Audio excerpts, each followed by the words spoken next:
अस्सलाम वालेकुम जी दोस्तों, की हाल है? ठीक हो? अज आए ने जनाब साढ़े को नासर अली साहब जिहड़े कि स्टेज ड्रामे के बड़े अच्छे एक्टर ने और गुजरां ने बेस्ट एक्टर का अवार्ड भी इन्हों के कोल ही है ते बड़े अच्छेदार डायरैक्टर भी ने ते डायरैक्टर भी ने। नासर साहब की हाल जे? शुक्र है अल्लाह का। तुसीं सुनाओ मैर साहब, तुसीं ठीक हो? अल्लाह का शुक्र है। ते जनाब किन्नी कुछ देर हो गई है तुहानूं इस स्टेज ड्रामे च खज्जल हुंदे आ? खज्जल होने जी हो गए ना, कोई 20-22 साल हो गए ने। मसां उदों सिर दे वाल ठीक सन। मैं आखे ना इत्थों तक आउंदे हन, हुण ते इत्थे बेड़ा ही कर कोई है। ये ड्रामे की वजह तो उड्डे ने या बेगम ने उड़ाए ने? नहीं जी, ये ना बेगम डराए ने ना ड्रामिਆਂ की वजह तो उड्डे ने, ये परेशानियां की वजह तो उड्डे ने। मसलन परेशानियां घर दी, परेशानी का दूसरा नाम जिहड़ा ना बेगम है। यही समझ लो तुसीं, यही समझ लो। ते कोई वैसे बड़े बड़े हासे वाले वाकयात ने इन्हों के। साडे उस्ताद ने बाबा शवैब साहब, वो बड़े माहर ने जनाब इन्होंने चीज़ों च ना कि बाहरों दोस्त कोई भी घेर लेने ड्रामा वेखण वास्ते आया नूं ते उन्होंने टिकटां शिकटां अपने कोलों लैके दे के उन्होंने को पैसे लैके उन्होंने बिठा देना।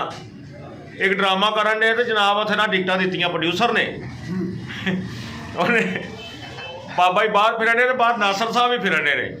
बाबा जी के कुछ 6 बंदे आए ने, उन्होंने बाबा जी बोतलां पियान दे ने कि एलो फड़ो बोतलां। बड़ा मुतमिन किया, अद्धा घंटा ला के ना उन्होंने मुतमिन किया बाबा जी ने। उत्तों जनाब चौधरी नासर साहब आ गए ने। नासर साहब ने बाबा जी का तारफ करवाया, बाबा जी ने नासर साहब का कराया उन्होंने बंदियां दे नाल। बाबा जी कहते तुसीं नासर साहब को खलोवो तो मैं 1 मिनट च आया जे। बाबा जी पता करन टुर गए। नासर साहब जनाब 5 मिनट उन्होंने कोल खलोते ने। बाबा जी कहते लियाओ तुम टिकटा लैके दईए। वो कहते किहड़ियां टिकटां? मैं कहा ड्रामे दियां। उन्हें कहा तो असीं ले लईआं ने। मैं कहा किहदे कोलों?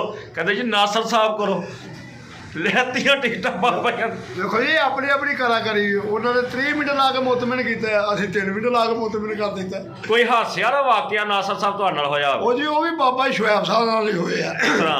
ਉਹ ਮੈਨੂੰ ਨਾ ਬੁਲਾਇਆ ਜੀ ਸ਼ਾਲੀਮਾਰ ਅਲਹਮਦੁਲਿਲਾ, ਜਿੱਥੇ ਉਹਨਾਂ ਨੇ ਪ੍ਰੋਡਿਊਸਰਾਂ ਨੇ ਦੱਸਿਆ ਹੁੰਦਾ ਸੀ ਨਾ ਕਿ ਇੱਥੇ ਆਹ ਸਿਰਫ 30,000 ਦੀ ਟੀਮ ਬਣਾਉਣੀ ਹੈ, ਉੱਥੇ ਮੈਨੂੰ ਸੱਦੇ ਹਨ। ਅੱਛਾ। ਕਿਉਂਕਿ ਉਸਤਾਦ ਸਨ, ਉਹਨਾਂ ਮੈਨੂੰ ਸੱਦਿਆ ਸ਼ਾਲੀਮਾਰ ਤੇ ਸ਼ੋਅ ਕੀਤਾ। ਮੈਨੂੰ ਅਕਸਰ ਵਾਜ ਮਾਰਦਾ ਹੁੰਦਾ ਨਾਸਰੂ ਗੱਲ ਸੁਣ। ਮੈਂ ਗੱਲ ਸੁਣ ਗਿਆ, ਸੁਣ ਪੁੱਤਰ ਤੇਰੇ ਲਈ ਆਲਾ ਰਹਿਸ਼ ਦਾ ਬੰਦੋਬਸਤ ਕੀਤਾ। ਮੈਂ ਕਿਹਾ ਬਾਬਾ ਜੀ ਮੈਂ ਤਾਂ ਤੁਹਾਡੇ ਨਾਲ ਰਹਿਣਾ। ਕਹਿੰਦਾ ਨਹੀਂ ਨਹੀਂ ਪੁੱਤਰ ਤੂੰ ਸਟਾਰ ਬਣ ਕੇ ਆਇਆ, ਤੈਨੂੰ ਆਲਾ ਰਹਿਸ਼ ਦੇਣੀ। ਅੱਛਾ। ਉਹ ਜਨਾਬ ਇੱਕ ਉਹਨਾਂ ਮੈਨੂੰ ਹੋਰੇ ਕੋਈ ਸਬਜ਼ੀ ਵਾਲੀ ਫੈਕਟਰੀ ਸੀ, ਉੱਥੇ ਮੈਨੂੰ ਉਹਨਾਂ ਘੱਲ ਦਿੱਤਾ। ਮੇਰੀ ਸੁਬਾਹ ਵੀ ਚਨਿਆਂ ਨਾਲ ਖਿਦਮਤ ਹੋ ਰਹੀ ਹੈ, ਚਨੇ ਕੋਫਤੇ ਚਨੇ ਅੰਡੇ। ਅੱਛਾ ਜੀ। ਉਹ ਮੈਂ ਕਿਹਾ ਯਾਰ ਬਾਬਾ ਜੀ ਆਉਂਦੇ ਦੋਸਤ ਬੜੇ ਚੰਗੇ ਨੇ ਕਿ ਜਿਹੜੀ ਮੇਰੀ ਬੜੀ ਖਿਦਮਤ ਕਰ ਰਹੇ ਨੇ।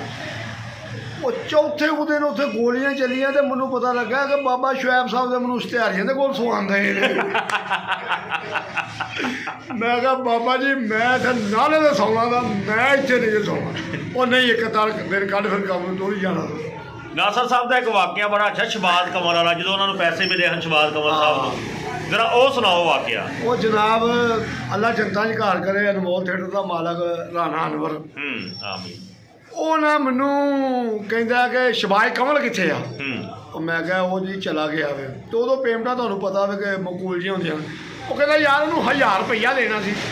ਉਹ ਮੈਂ ਕਿਹਾ ਤੁਸੀਂ ਉਹਨੂੰ ਕਿੱਥੇ ਦੇਣਾ, ਉਹ ਤਾਂ ਚਲਾ ਗਿਆ ਵੇ, ਤੇ ਮਾੜਾ ਬੰਦਾ ਤੁਸੀਂ ਮੈਨੂੰ ਦਿਓ, ਮੈਂ ਸਵੇਰੇ ਜਾਣਾ ਵੀ ਉੱਥੇ ਤੇ ਮੈਂ ਉਹਨੂੰ ਫੜਾ ਦਿਆਂਦਾ। ਚਲੋ ਮਾੜਾ ਬੰਦਾ ਉਹਦੇ ਘਰ ਕੰਮ ਆਏਗਾ। ਅੱਛਾ। ਹਾਂ ਪੁੱਤੇ ਠੀਕ ਕਹਿ ਰਿਹਾ ਨਾ, 1000 ਰੁਪਈਆ ਤੇ ਉਹਨੂੰ ਪਹੁੰਚਾ ਦੇ, ਬੜੇ ਤਰਲੇ ਕਰਦਾ ਹੈ। ਮੈਂ ਉਹਦਾ 1000 ਰੁਪਈਆ ਫੜਿਆ, ਘਰ ਲੈ ਕੇ ਸੁੱਤਾ ਪਿਆ। ਉੱਠਿਆ ਮੈਂ ਮੋਟਰਸਾਈਕਲ ਸਟਾਰਟ ਕੀਤੀ ਤੇ ਮੈਂ ਚਲਾ ਗਿਆ ਉਹਦੇ ਘਰ। ਸ਼ਬਾਜ਼ ਕਮਲ ਦੇ? ਸ਼ਬਾਜ਼ ਕਮਲ ਦੇ। ਅੱਛਾ।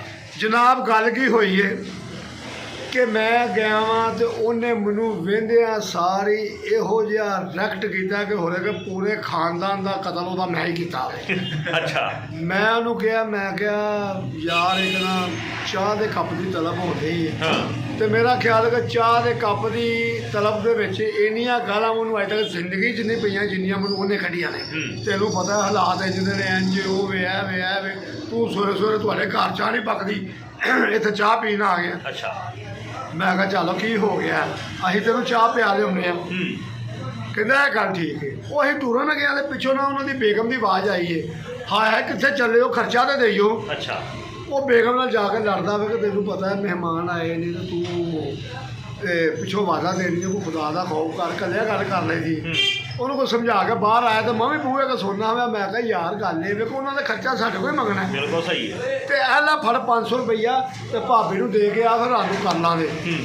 ਤੇ ਅੰਦਰ ਜਾ ਕੇ ਮੈਨੂੰ ਬਾਅਦ ਆਉਂਦੇ ਹੀ ਕਹਿੰਦਾ ਵੇ ਅਵੇ ਨਾ ਹੁਣ ਉਹਦੇ ਕੋਲ ਨਹੀਂ ਰਿਹਾ ਗਿਆ, ਉਹ ਵੀ ਮਾੜਾ ਬੰਦਾ ਵੇ, ਉਹ ਆਪਣਾ ਹੋਰੇ ਘਰ ਕਿਵੇਂ ਟੋਰਦਾ ਵੇ, ਉਹ 500 ਰੁਪਇਆ ਤੇਰੀ ਆਵਾਜ਼ ਤੋਂ ਬਾਅਦ ਮੈਨੂੰ ਦੇ। ਅੱਛਾ, ਸ਼ਬਾਜ਼ ਕਮਲ ਦੀ ਬੇਗਮ ਨੂੰ ਤੁਸੀਂ 500 ਰੁਪਇਆ ਦੇ ਦਿੱਤਾ? ਮੈਂ ਇਹਦੇ ਹੱਥ ਘਲਾ ਦਿੱਤਾ। ਅੱਛਾ, ਤਰਲੇ ਹੀ ਉਹਨੇ ਇੰਜ ਦੇ ਕੀਤੇ ਨਾ? ਹਾਂ, ਕਿ ਉਹਨੇ ਦੱਸਿਆ ਕਿ ਇਹ ਘਰ ਸਾਡੇ ਕੋਲ ਨਹੀਂ ਇੰਜ ਹੋਵੇ। ਅੱਛਾ, ਮੈਂ ਸ਼ਬਾਜ਼ ਕਮਲ ਨੂੰ ਮੋਟਰਸਾਈਕਲ ਤੇ ਪਾਇਆ ਵੇ ਤੇ ਕਹਿੰਦਾ ਕਿੱਥੇ ਚਾਹ ਪਿਆਣੀ ਹੈ। ਮੈਂ ਕਿਹਾ ਯਾਰ ਅੱਜ ਮੇਰਾ ਦਿਲ ਕਰਦਾ ਕਿ ਮੈਂ ਤੈਨੂੰ ਕੋਈ ਸ਼ੈ ਖਵਾਵਾਂ। ਅੱਛਾ।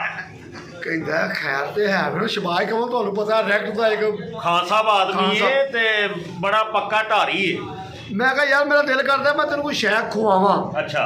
ਕਹਿੰਦਾ ਕੀ ਗੱਲ ਹੈ, ਅੱਜ ਤੂੰ ਮੇਰੇ ਉੱਤੇ ਬੜਾ ਮਿਹਰਬਾਨ ਹੋਏ ਹੈ।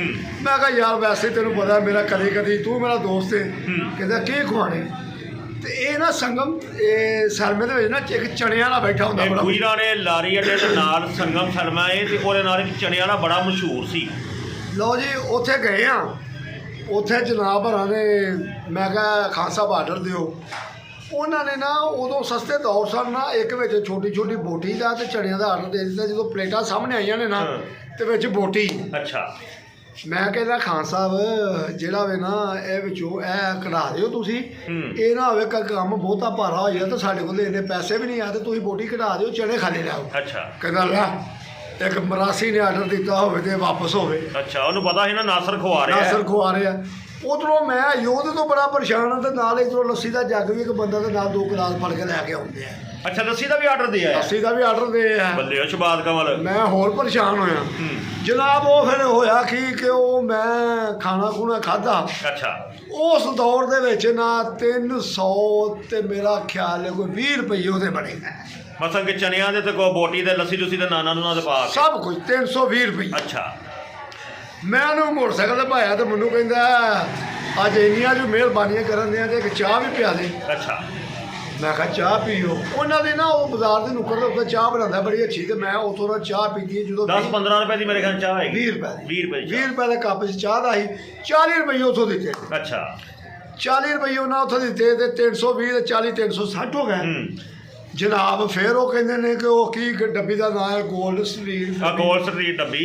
ਕਹਿੰਦੇ ਨੇ ਮਹਿਰ ਸਾਹਿਬ ਫਿਰ ਇੱਕ ਡੱਬੀ ਵੀ ਲੈ ਬੜਾ ਮਹਿਰ ਸਾਹਿਬ ਡੱਬੀ ਵੀ ਲਿਆ। ਖਾਨ ਸਾਹਿਬ ਜਿਸ ਤਰ੍ਹਾਂ ਕਹਿੰਦੇ ਉਹ ਮੇਰਾ ਖਿਆਲ ਹੈ ਡੱਬੀ ਵੀ ਨਾ ਕੋਈ 20-25 ਰੁਪਏ ਦੀ ਸੀ। ਅੱਛਾ, 20 ਰੁਪਏ ਦੀ ਡੱਬੀ ਆ। 20 ਰੁਪਏ ਡੱਬੀ ਲਾ ਲਓ ਤੇ ਮੈਂ ਨਾ ਉਹਨਾਂ ਨੂੰ ਇੱਕ ਡੱਬੀ ਵੀ ਲਾਈ। ਬਕਾਇਆ ਬੱਚੇ 120 ਰੁਪਏ। ਬਕਾਇਆ ਬੱਚੇ 120 ਰੁਪਏ। ਉਹ ਮੈਂ ਉਹਨੂੰ ਘਰ ਲਾਣ ਗਿਆ ਵਾਂ ਤੇ ਘਰ ਜਾ ਮੈਂ ਜੇ ਖਲੋਤਾ ਵਾਂ ਤੇ ਮੇਰਾ ਸ਼ੁਕਰੀਆ ਅਦਾ ਕਰਦਾ ਹੋਇਆ ਬੜੀ ਮਿਹਰਬਾਨੀ ਯਾਰ, ਅੱਜ ਤੂੰ ਮੈਨੂੰ ਖਾਣਾ ਵੀ ਖਵਾਇਆ, ਵੀ ਕੀਤਾ, ਉਹ ਵੀ ਕੀਤਾ, ਸਿਗਰਟ ਵੀ ਲੈ ਕੇ ਦਿੱਤੇ, ਚਾਹ ਵੀ ਪਿਆਇਆ ਤੇ ਤੂੰ ਇਹ 500 ਦੇ ਦਿੱਤਾ ਜਿਹੜਾ ਵੇ ਬੜੀ ਮਿਹਰਬਾਨੀ। ਅੱਛਾ। ਮੈਂ ਕਿਹਾ ਯਾਰ ਮਿਹਰਬਾਨੀ ਖਾਦੀ। ਰਾਤੀ ਰਾਣੇ ਅਨਵਰ ਨੇ ਤੇਰਾ 1000 ਰੁਪਈਆ ਦਿੱਤਾ ਵੇ, 500 ਭਰਜਾਈ ਨੂੰ ਦੇ ਦਿੱਤਾ ਵੇ ਤੇ 380 ਰੁਪਏ ਤੇਰੇ ਬਾਹਰ ਲੱਗ ਗਏ ਨੇ। ਮੇਰਾ ਵੀਰ 120 ਰੁਪਏ ਆਪਣੇ ਫੜ ਤੇ ਮਿਹਰਬਾਨੀ ਖਾਦੀ। ਭਾਈ ਜ਼ਿੰਦਗੀ ਦੇ ਵਿੱਚ ਮੈਨੂੰ ਕਿਸੇ ਨੇ ਏਡੀ ਭੈੜੀਆਂ ਗਾਲਾਂ ਗਲੀ 'ਚ ਖਲੋ ਕੇ ਨਹੀਂ ਕੱਢੀਆਂ ਹੋਣੀਆਂ ਜਿਹੜੀਆਂ ਸ਼ਬਾਜ਼ ਕਮਲ ਨੇ ਕੱਢੀਆਂ। ਤਾਂ ਮੈਂ ਲਿਟ ਗਿਆ ਵਾਂ ਤੇ ਇਹਦੀ 5 ਕੀ ਮੁਖੀ ਹੈ। ਅੰਦਰ ਗਿਆ ਵਾ ਤੇ ਜਾ ਕੇ ਕਹਿੰਦਾ ਫੜ 120 ਰੁਪਏ ਤੋਂ 500 ਲਾਈ ਨਾਲ ਤੇ 120 ਰੁਪਏ ਦੀ ਸਬਜ਼ੀ ਮੰਗਵਾਈ। ਅੱਗੋਂ ਬੇਗਮ ਅੱਲਾ ਉਹ ਵੀ ਭੋਲੀ ਤੇ ਕਹਿੰਦੀ ਲਓ ਉਹ ਤੇ 500 ਭਾਈ ਨਾਸਰ ਨੇ ਦਿੱਤਾ। ਉਹ ਅੱਗੋਂ ਕਿੱਡੀ ਕੋ ਗੰਦੀ ਗਾਲ ਕੱਢ ਕੇ ਕਹਿੰਦਾ ਹੋਣਾ ਉਹਨੇ ਕੀ ਦੇਣਾ ਵੇ, ਉਹ ਤੇ 380 ਮੇਰੇ ਖਾ ਗਿਆ ਵੇ। ਉਹ ਸਰਕਾਰ ਇਹ ਮਸ਼ਹੂਰ ਵਾਕਿਆ ਅਗਲੇ ਦਿਨ ਫਿਰ ਮੈਂ ਜਾ ਕੇ ਉਹਨੇ ਵੀ ਸੁਣਾਇਆ, ਮੈਂ ਵੀ ਸੁਣਾਇਆ। ਗਾਲਾਂ ਮੈਨੂੰ ਉਹਨੇ ਕੋਈ 2 ਹਫ਼ਤੇ ਗਾਲੇ ਕੱਢੀਆਂ। ਇਹ ਵਾਕਿਆ ਹੋਇਆ ਜੀ। ਨਾਸਰ ਦੇ ਸਾਹਿਬ ਦੇ ਜੈਨੂਅਨ ਵਾਕਿਆ ਨੇ ਤੇ ਬੜੇ ਬੜੇ ਆਲਾ ਵਾਕਿਆ ਜਿਹੜੇ ਨਾਲ ਨਾਲ ਤੁਹਾਨੂੰ ਸੁਣਾਉਂਦੇ ਜਾਵਾਂਗੇ। ਬਾਕੀ ਆਪਣਾ ਖਿਆਲ ਰੱਖਣਾ। ਅੱਲਾ ਹਾਫਿਜ਼ ਜਨਾਬ।